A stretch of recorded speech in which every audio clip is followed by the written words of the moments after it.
When it comes to the size and weight limits, you got the federal size and weight limits. The Federal Highway Administration, which is also known as FWHA, they oversee the heavy truck and bus side of the weight regulations of the United States.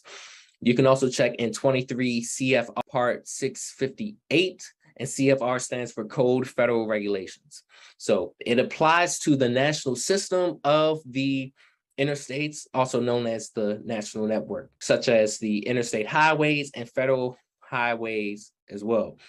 So the federal size limits of the national work, these are regulations of the weight and the size of a vehicle. How much can a vehicle weigh, and the size, how large can a vehicle be? So the width would be 102 inches, which is 8 feet and 6 inches.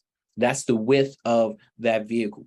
Now, the length would be semi-trailers of at least 48 feet, trailers of a twin trailer or combination vehicle of at least 28 feet of length.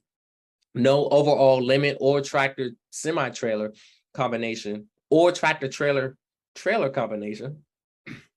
And all states must allow tractors and double trailers. Now, comes to the weight. A single axle, remember, single axle must be no more than 20,000 pounds. Tandem axle should be no more than 34,000 pounds.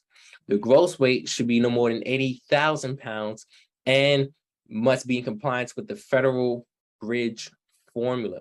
So now remember, each state has laws for the legal vehicle size and weight for each state.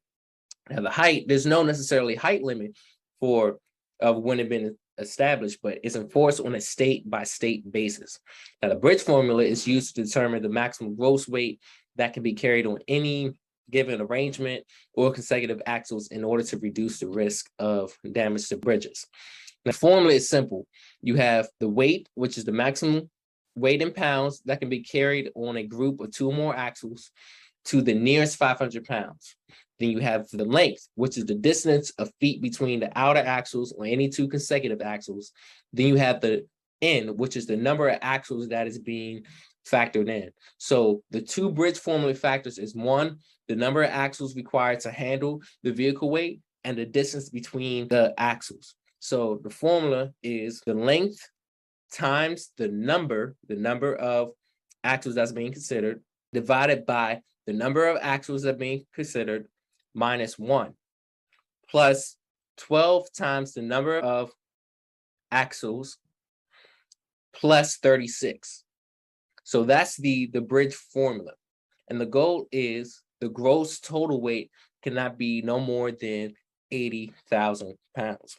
Hey, BET Trainer here. Listen, if you really had true value out of this video, go ahead and click that like button and share some honest comments about this video, because this is going to help other people as well see the video and get the value information, so that way they can be inspired by what you're doing right now as well. So also, if you want to get the latest updates, go ahead and click the subscribe button, so then you can be able to always be updated on the next instant video that will be put out. So again, go ahead and do that. And this video was sponsored by BET Life Services and CDL for Life.